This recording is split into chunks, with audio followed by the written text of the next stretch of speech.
नमस्कार दोस्तों, दृष्टि आईएएस के ऑनलाइन मंच पर मैं सौरभ चतुर्वेदी आपका फिर पुनः स्वागत कर रहा हूं। आज हम अपनी अंतिम कक्षा के साथ आपके साथ हैं। यह आंतरिक सुरक्षा की आखिरी कक्षा होगी जिसमें हम सुरक्षा एजेंसियों को विशिष्ट रूप से समझने की कोशिश करेंगे। पिछली कक्षा में मैंने आपको भारत में सुरक्षा बल का अर्थ बताया था, सुरक्षा बलों के स्वरूप बताए थे, सुरक्षा बलों का एक सामान्य विवरण दिया था और केंद्र और राज्य के बीच वो किस तरीके से विभाजित हैं उस पर बात की थी। लेकिन जो सबसे बड़ा मुद्दा हमने चर्चा में लाया था वो था सुरक्षा बलों से जुड़ी समस्याएं और फिर सैन्य सुधार या पुलिस सुधार से जुड़े बड़े मुद्दे पर हमने चर्चा की थी। हमने कहा था कि सुरक्षा एजेंसियों को दो तरीकों से पढ़ा जा सकता है, सामान्य और विशिष्ट। तो सामान्य तरीके से जो सुरक्षा बलों का अध्ययन था वो कल पूरा हो गया है और जनरली उतनी ही कक्षाएं जब ऑफलाइन में ली जाती थी तो मैं बच्चों तक पहुंचाता भी था।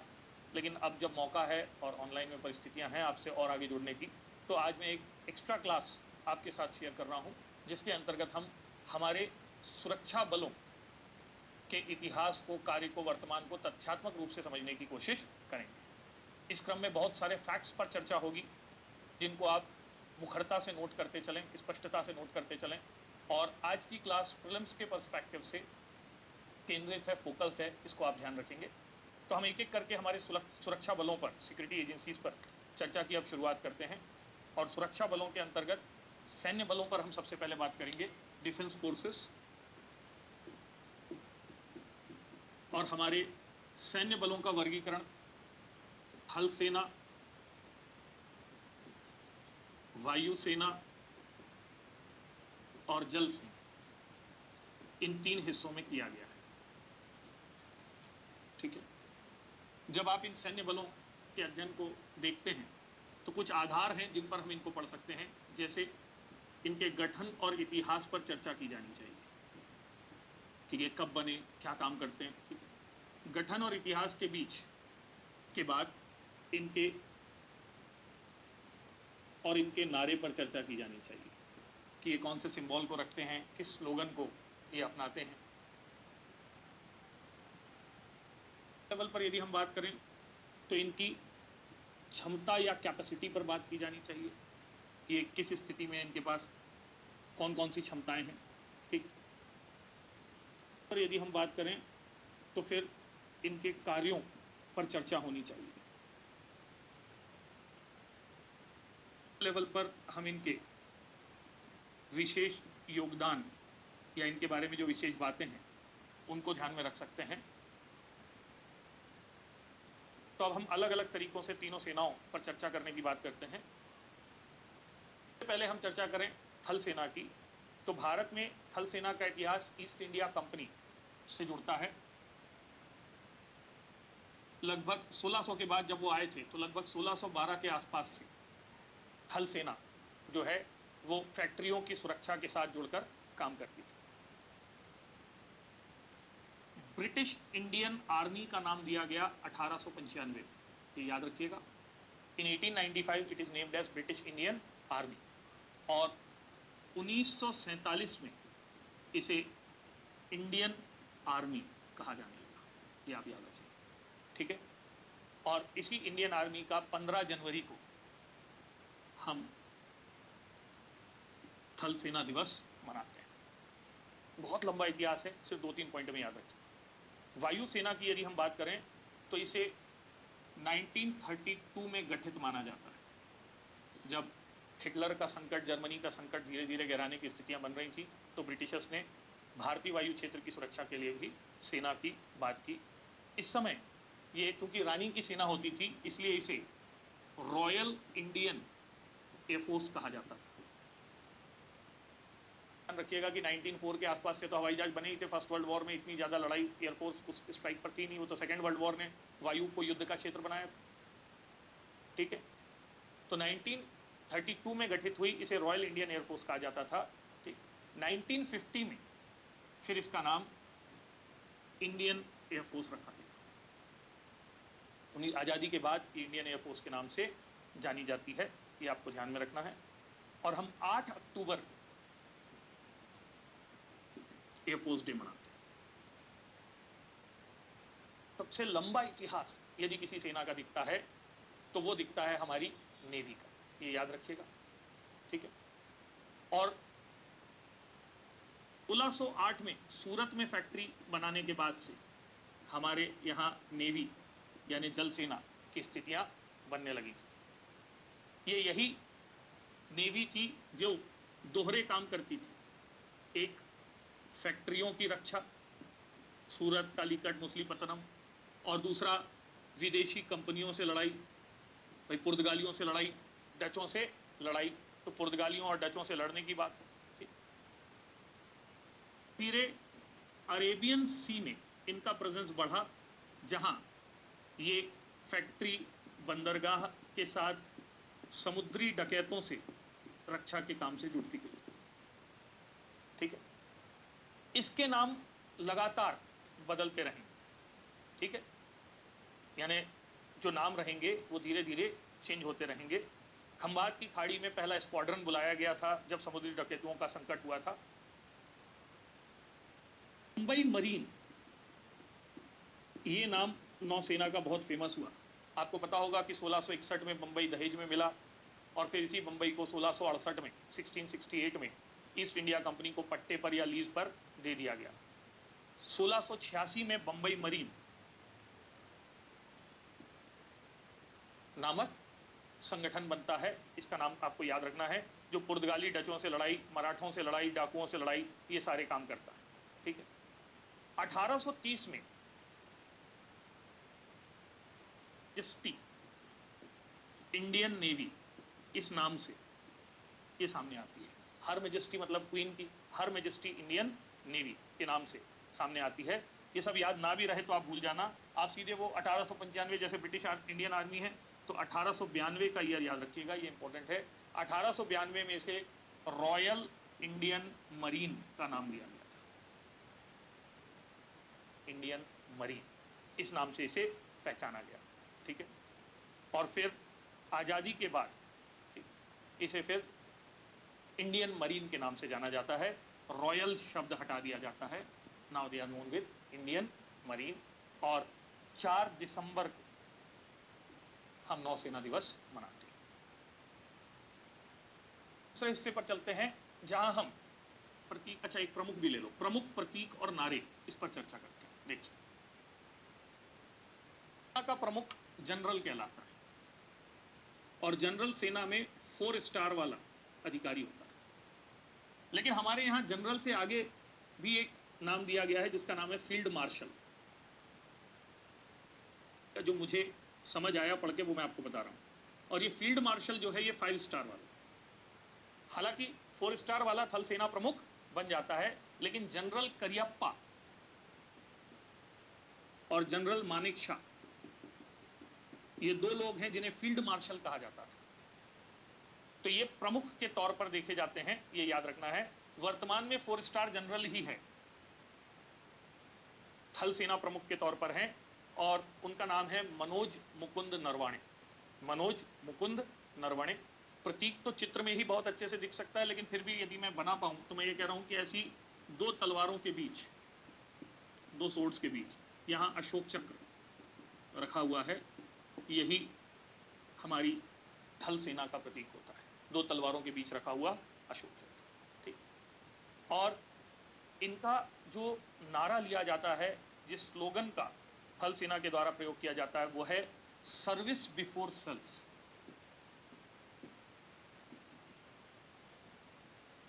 स्वयं से पहले सेवा, यानी अपने पहले सेवा को,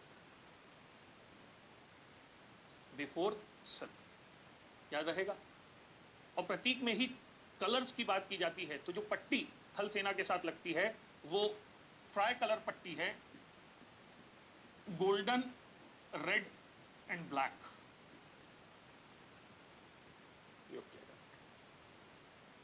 विल बी सफिशिएंट ये जानने के लिए कि थल सेना में प्रमुख प्रतीक और नारे किस तरीके से यूज होते हैं, यहाँ पर हम चर्चा करते हैं, ठीक है। वायुसेना प्रमुख के लिए शब्द यूज किया जाता है एयर चीफ मार्शल। वर्तमान एयर चीफ मार्शल का नाम है राकेश कुमार सिंह भदौरिया, ये याद रखिएगा। वर्तमान का मतलब ये क्लास जब आप तक पहुंचेगी तब तक रहना चाहिए, ठीक है, otherwise you will not blame me, है ना। राकेश कुमार सिंह भदौरिया। और जो बहुत चर्चित रहे हैं वो हैं मार्शल अर्जन सिंह, ठीक है, पाकिस्तान वॉर से रिलेटेड अवार्ड के लिए air chief marshal Arjan Singh, ये नाम याद रखिएगा, ठीक। प्रतीक की बात की जाती है तो ऐसी 2 रिंग्स हैं और इन रिंग्स के अंदर लिखा है इंडियन एयरफोर्स, ठीक है। और फिर यहां से ऐसे 2 विंग्स निकले, विंग्स समझ रहे हैं भाई, हवा में उड़ना है तो ऐसे 2 क्या निकलेंगे, विंग्स निकलेंगे। और यहां पर रखा रहेगा अशोक चक्र, यहां पर आपका अशोक चक्र। एयरफोर्स वाली डबल रिंग से निकले हुए विंग्स और ऊपर पर अशोक चक्र, इसको आप याद रखिएगा। और इनका जो नारा है वो यहीं पर लिखा हुआ है, नभम स्पर्श दीप्तम।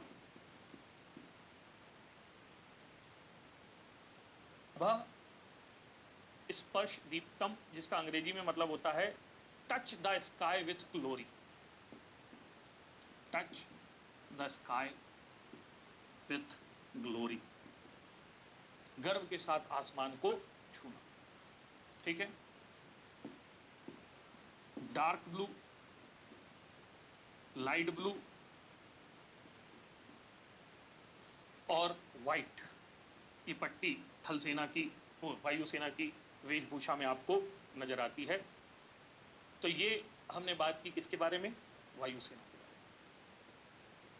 में। किसकी, जल सेना। जल सेना प्रमुख को कहा जाता है एडमिरल, ये नाम याद रखिएगा। एडमिरल करमबीर सिंह वर्तमान में एडमिरल के रूप में है, करमबीर सिंह, ये नाम याद रखिएगा, ठीक है। में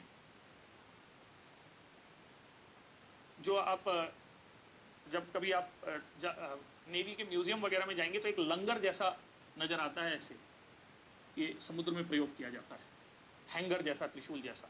तो ये हैंगर यहाँ पर लगा हुआ है और इसके ऊपर यहाँ पर रखा हुआ है अशोक चक्र, ये इस तरीके का इसका एम्बलम या सिंबल नजर आता है। पर लिखा हुआ है शम नो वरुणा, शम न वरुणा।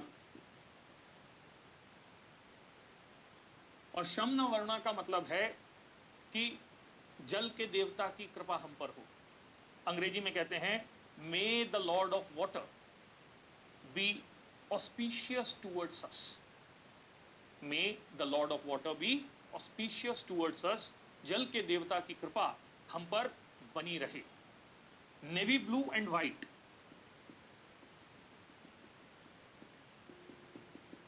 इस पट्टी के साथ जल सेना के लोग दिखते हैं। तो यदि आप प्रमुख प्रतीक नारे इस संदर्भ में चर्चा करते हैं तो ये सारी बातें आप बता सकते हैं। अगले हिस्से पर चलते हैं जहां हम सबसे चर्चित मुद्दे पर चर्चा करेंगे, क्योंकि आजकल हर कोई जानना चाहता है कि हमारी सेना की क्षमता कितनी है और क्या हम चीन से युद्ध लड़ पाएंगे या नहीं लड़ पाएंगे। तो मैं सेना की क्षमता को बताने की कोशिश करता हूँ। हालांकि इससे जुड़ी जानकारी बड़ी गोपनीय होती है और मेरे भी कोई ऐसे नहीं कि सूत्रों से प्राप्त है, जो जनरल डोमेन में, पब्लिक डोमेन में अवेलेबल है, उसी के आधार पर बता रहा हूँ। अच्छा हाँ, सैन्य प्रमुखों से जुड़ी एक मजेदार चीज याद रखिएगा कि ये जो तीनों इस समय प्रमुख हैं, नरवणे जी, राकेश सिंह जी और भदौरिया जी, ये एक ही बैच के पास आउट्स हैं। मतलब जो हमारी नेशनल डिफेंस एकेडमी है उसके एक ही बैच के पास आउट्स हैं, ऐसी जानकारी दी जाती है। एनीवेज, क्षमता की यदि हम बात करते हैं तो रैंकिंग की बात आती है और रैंकिंग पोटेंशियल पर निर्भर करती है। अब पोटेंशियल में सोल्जर्स और वेपन्स, इन दोनों को लिया जाता है। तो थल सेना की बात करेंगे तो थल सेना में रिजर्व हमारे 12 लाख जवान, 9 लाख रिजर्व ये हैं। और इसके बाद फिर यहाँ पर बात की जाती है तोपखाने वगैरह की, और ऐसा माना जाता है कि इस स्ट्रेंथ के आधार पर ये दुनिया की सेकेंड लार्जेस्ट आर्मी। सेना की बात की जाती है तो वहां जवानों की संख्या से ज्यादा विमानों की संख्या काउंट करती है, लेकिन फिर भी 1.4 लाख वायुसेना में लोग हैं और 1700 अप्रोक्स, हालांकि अब राफेल के साथ प्लस माइनस हमारे पास फाइटर प्लेन्स या बाकी सारे प्लेन्स हैं, और इस आधार पर हमारी स्ट्रेंथ को फोर्थ माना जाता है दुनिया, वायुसेना चौथी बड़ी वायुसेना है। जल सेना की बात की जाए तो 1 लाख के करीब लोग यहाँ से जुड़े हुए हैं, और हमारे जहाज, पनडुब्बियाँ यानी शिप है ना, विमान वाहक पोत, तो हमारे पास खुद का विमान वाहक पोत हम अभी भी नहीं बनाया है। एडमिरल गोर्शकोव भी रूस से लिया गया है, लेकिन फिर भी हैं, निशांत, विक्रांत, ये सब नाम आप सुनते होंगे। तो पनडुब्बी हैं, विमान वाहक पोत हैं, इन सब को आधार बनाकर इसे 7th कहा जाता है। फ्लीट जो है हमारी वो 7th लेवल पर है। अब ये क्षमताओं की बात है, लेकिन युद्ध जो है वो इन क्षमताओं से नहीं, मनोबल से लड़े जाते हैं।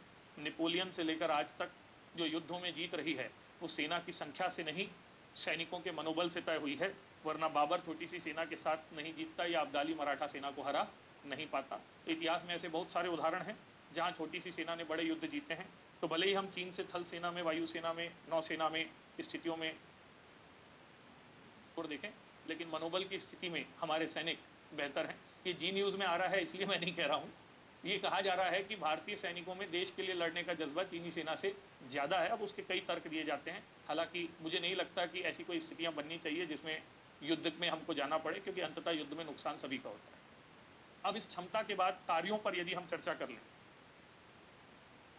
कि सेनाओं का जो मूल कार्य है, ये कार्यों में लगभग एक जैसे हो जाएंगे। वो सुरक्षा का है, दूसरा काम गुप्तचरी का भी है, इसको आप नकार नहीं सकते। तीसरा काम सिविक एक्शन प्लान के रूप में होता है, थल सेना ज़्यादा करती है। और सिविक एक्शन प्लान का मतलब है सीमावर्ती क्षेत्रों के लोगों का विश्वास जीतना। अब इसके कई तरीके हो सकते हैं, वहाँ शिक्षा, स्वास्थ्य, रोजगार की व्यवस्था करना, कौशल विकास की व्यवस्था करना, लेकिन इसी से जुड़ा हुआ एक तरीका होता है, हमारी सेना डिजास्टर मैनेजमेंट में भी काम करती है। थल सेना, वायु सेना, जल सेना सबकी भूमिका दिखती है, तो आपदा प्रबंधन के अंतर्गत भूमिका दिखाई देती है। इसके अलावा सेना पीस मिशन से जुड़कर काम करती है। यूनाइटेड नेशन शांति अभियानों में भारत की सेना की भूमिका सदैव देखी गई है, तो यूएन पीस मिशन से जोड़कर भी आप इनकी भूमिका को दिखा सकते हैं। इसके अलावा सेना अलग अलग ऑपरेशंस चलाती रहती है, ठीक है। अब सेना के ऑपरेशन अलग अलग जगहों पर दिखेंगे, ऑपरेशन विजय, ऑपरेशन मेघदूत, ऐसे अलग अलग ऑपरेशंस आपको दिखाई देंगे।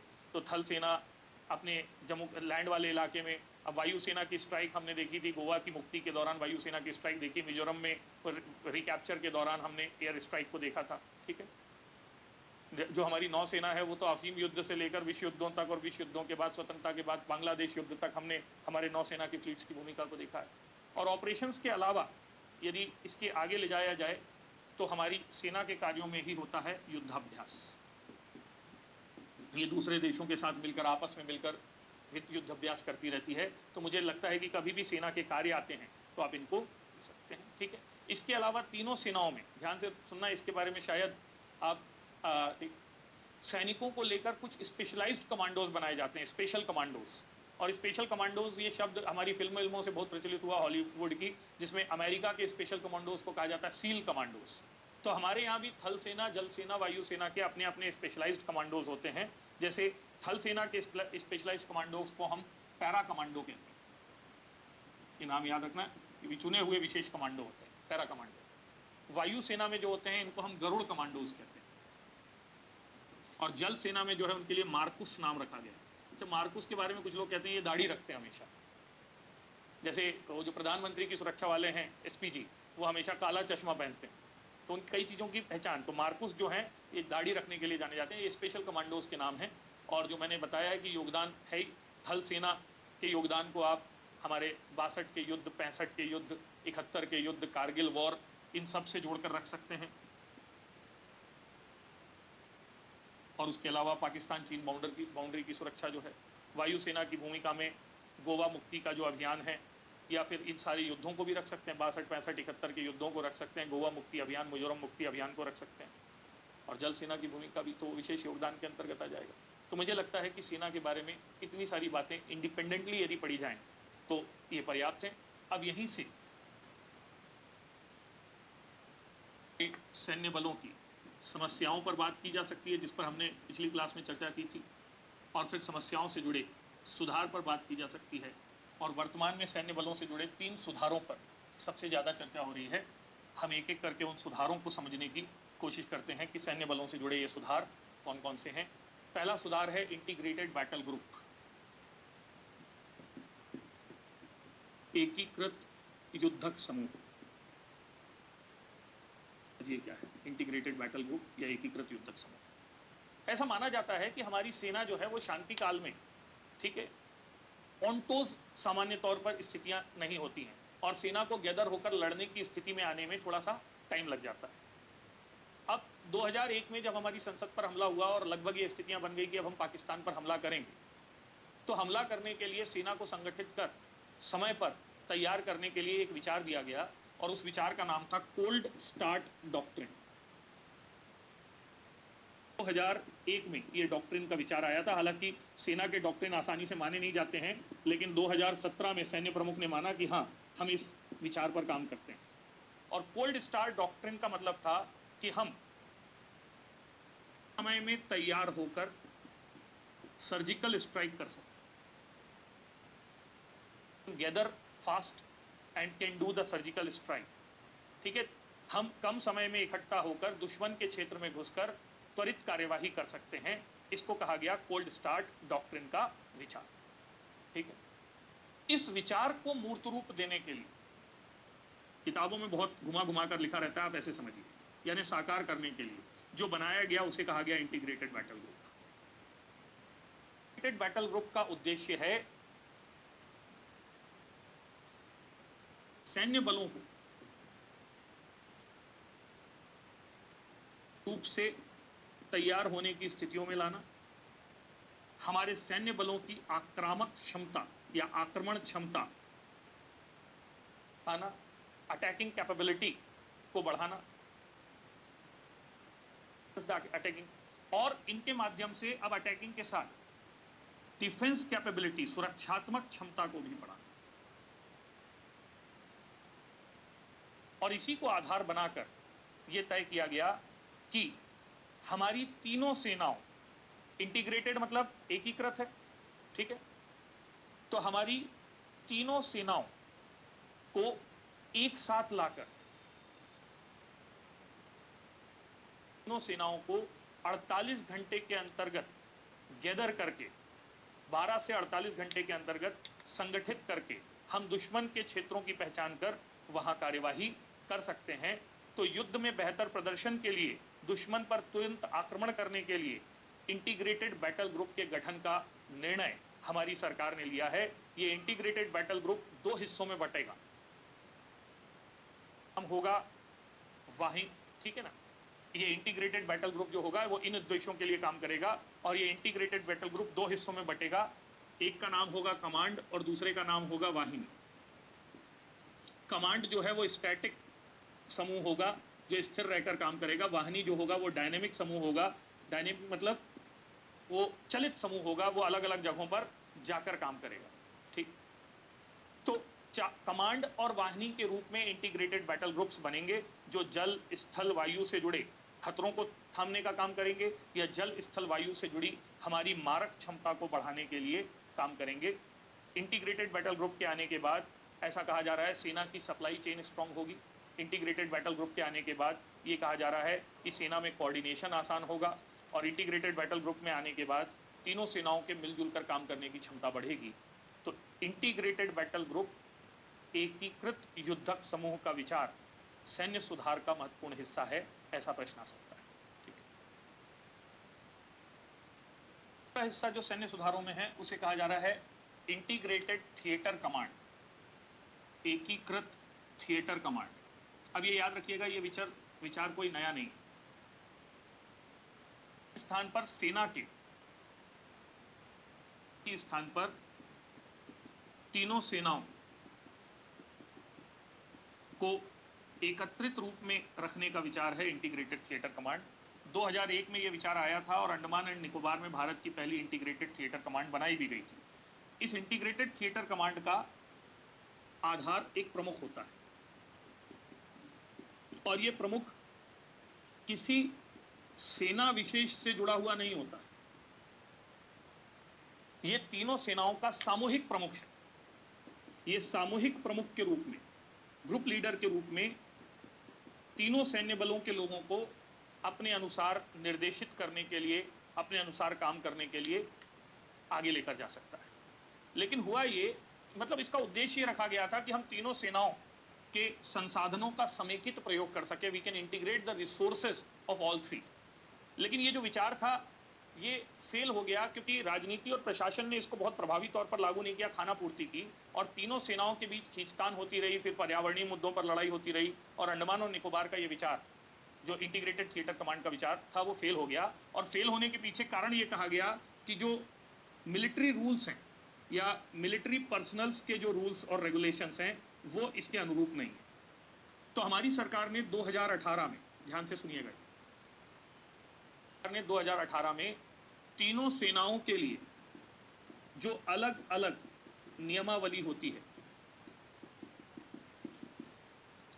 तीनों सेनाओं के लिए जो अलग अलग नियमावली होती है, जिसे हम कर्मचारी कानूनी आदेश या नियम कहते हैं, ठीक है, इस नियमावली में बदलाव करने का निर्णय लिया।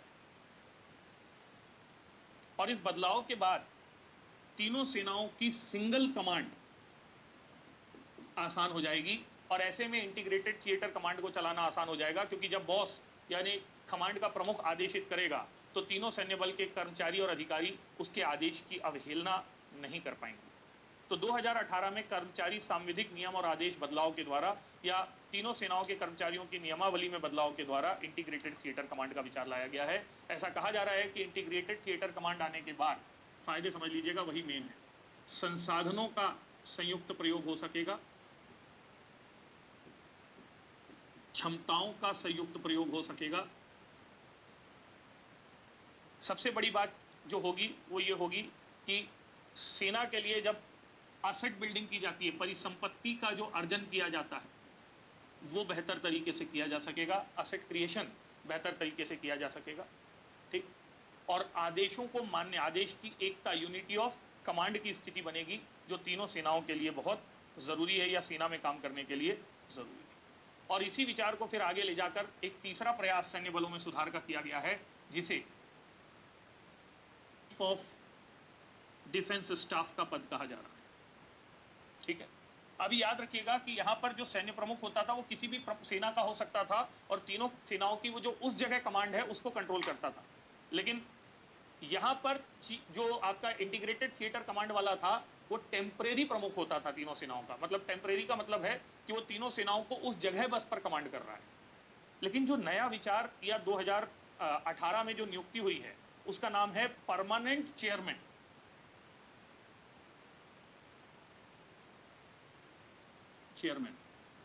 ठीक है, of the chief of defence staff. इसको शॉर्ट में PCCOSC कहा जा रहा है, chairman of the chief of defence staff, या permanent chairman of the chief of staff committee, permanent chairman of the chief of staff committee. अब इसका मतलब ये है कि अब भारत सरकार ने औपचारिक रूप से सैन्य प्रमुखों के ऊपर पद बना दिया है, जिसे चीफ ऑफ डिफेंस स्टाफ का पद कह रहे हैं। अभी तक व्यवस्था ये थी कि तीनों सेना प्रमुखों की एक समिति होती थी, और ये समिति मिलजुल कर निर्णय लेती थी। यानी एक कमिटी होती थी, जैसे चीफ ऑफ स्टाफ कमेटी कहते थे। इस कमेटी में थल सेना, वायुसेना, नौसेना के तीनों के प्रमुख होते थे, और ये आपसी सहमति से निर्णय लेते थे। लेकिन अब तीनों सेना प्रमुखों के ऊपर ऑफ डिफेंस स्टाफ नाम का अधिकारी होगा, जो 4 स्टार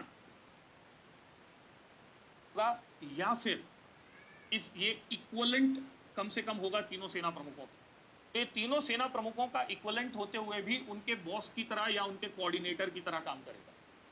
तो चीफ ऑफ डिफेंस स्टाफ का पद तीनों सैन्य प्रमुखों के शीर्ष पर स्थापित पद है, जिसे तीनों सैन्य प्रमुखों को समन्वित और निर्देशित करने का अधिकार प्राप्त है। 2019 में बिपिन रावत जो है, जनरल बिपिन रावत को पहला चीफ ऑफ डिफेंस स्टाफ बनाया गया। भाई पहले ये होता था कि स्टाफ कमेटी में तीनों होते थे, और जो सीनियर होता था उसे स्टाफ कमेटी का चीफ बोल दिया जाता था। लेकिन अब ये चीफ नहीं होगा, हालांकि तीनों इक्वलेंट होते थे लेकिन उसकी सीनियरिटी पे उसको चीफ बोलते थे, लेकिन अब एक एक्स्ट्रा पद होगा जो चीफ ऑफ डिफेंस स्टाफ होगा। यह इस चीफ ऑफ स्टाफ कमेटी की बैठकों की अध्यक्षता करेगा। इस पद के आने से अब तीनों सेनाओं में समन्वय आसान होगा, तीनों सेनाओं में वर्चस्व की लड़ाई नहीं होगी, क्योंकि एक तीनों का ऊपर का बॉस है, तीनों सेना प्रमुखों में वर्चस्व की लड़ाई नहीं होगी। डिसीजन मेकिंग बेहतर बनेगी, क्योंकि उनमें सहमति नहीं बन पाती थी, तो अब एक बॉस आ गया उनको कोऑर्डिनेट करने के लिए। ठीक है, सैन्य खरीद का मामला हो, भूमि अधिग्रहण का मामला हो, ये सब चीजें बेहतर तरीके से डील की जा सकेंगी। करप्शन का मामला हो तो सैन्य खरीद का मामला हो, भूमि अधिग्रहण का मामला हो। ठीक है, और अब भारत सरकार को भी, अब नेशनल सिक्योरिटी काउंसिल उतनी प्रभावी नहीं रही है, सलाह देने के लिए अब एकल सलाह प्राप्त होगी। आप अंदर ही अंदर आपस में सलाह कर लीजिए और चीफ ऑफ डिफेंस स्टाफ से कहिए कि वो गवर्नमेंट ऑफ इंडिया को एडवाइस करे। ये सारे फायदे इससे गिनाए जा रहे हैं। के साथ कुछ चिंताएं भी शुरू हो गई, और चिंता के तौर पर यह कहा जा रहा है कि सेना के तीनों प्रमुख यदि रहते हैं तो चेक एंड बैलेंस रहता है, यानी तीनों एक दूसरे से संतुलित हैं। थल सेना ने विद्रोह किया तो वायुसेना रोक देगी। यदि इन तीनों का एक बॉस है तो ये कहीं ना कहीं चेक एंड बैलेंस को तोड़ेगा, और भारत में भी पाकिस्तान बांग्लादेश की तरह सैन्य तानाशाही की स्थिति हो सकती है, क्योंकि चीफ ऑफ डिफेंस स्टाफ एक बहुत ताकतवर पद हो जाएगा, वो चेक एंड बैलेंस खत्म हो जाएगा। सैन्य प्रमुख, ठीक है ना। दूसरी बात ये कही जा रही है कि इसमें तीनों सेना प्रमुखों की सत्ता को चुनौती मिली है, क्योंकि अभी तक वो अपने क्षेत्र में बॉस होते थे, अब उनका भी क्या हो गया, बॉस हो गया। तो तीनों सेना प्रमुखों की सत्ता को चुनौती मिली है। कुछ लोगों को यह आशंका है कि चीफ ऑफ डिफेंस स्टाफ में ज्यादातर, जैसे 4 स्टार बनाया गया है, थल सेना के पद होंगे। तो लोगों का कहना है कि आज जब युद्ध आसमान में लड़े जा रहे हैं तो थल सेना को ज्यादा महत्व देना ठीक नहीं है, तो थल सेना का महत्व बढ़ने की भी बात है। ठीक है, और सबसे बड़ी चिंता यह की जा रही है कि चीफ ऑफ डिफेंस स्टाफ के पद का भी पॉलिटिसाइजेशन ना हो जाए। ये सेना के पॉलिटिसाइजेशन को करेगा, क्योंकि ये सीधे सरकार से जुड़ा रहेगा, और ये बनने के लिए सरकार की चापलूसी सेना में हो सकती है। मैं वर्तमान प्रमुख के संदर्भ में नहीं कह रहा हूं, लेकिन कई लोग ये आरोप लगाते हैं कि यदि आप सरकार के पक्ष में रहेंगे तो चीफ ऑफ डिफेंस स्टाफ बन जाएंगे, तो सेना के राजनीतिकरण की तरफ जाने की चिंताएं भी यहाँ पर जुड़ी हुई हैं, और यही चीफ ऑफ डिफेंस स्टाफ पद से जुड़े पॉजिटिव्स और नेगेटिव्स हैं, और यही भारत में सैन्य सुधार की स्थितियां हैं। तो अब जो चर्चा के लिए मुद्दा बचा है वो पैरामिलिट्री फोर्सेज और central armed police forces, paramilitary forces और सेंट्रल आर्म्ड पुलिस फोर्सेज के फैक्चुअल इंफॉर्मेशन से जुड़ा है कि सीआईएसएफ क्या करता है, बीएसएफ क्या करता है, आईटीबीपी क्या करता है। वो जानकारी बहुत विस्तार से आपके नोट्स में भी दी गई है, और उसकी सतही जानकारी पर हम यहाँ पर भी चर्चा कर सकते हैं। चलिए, तो अब हम एक एक करके हमारी जो सुरक्षा एजेंसियां हैं सेना से इतर, उनके इतिहास, वर्तमान कार्य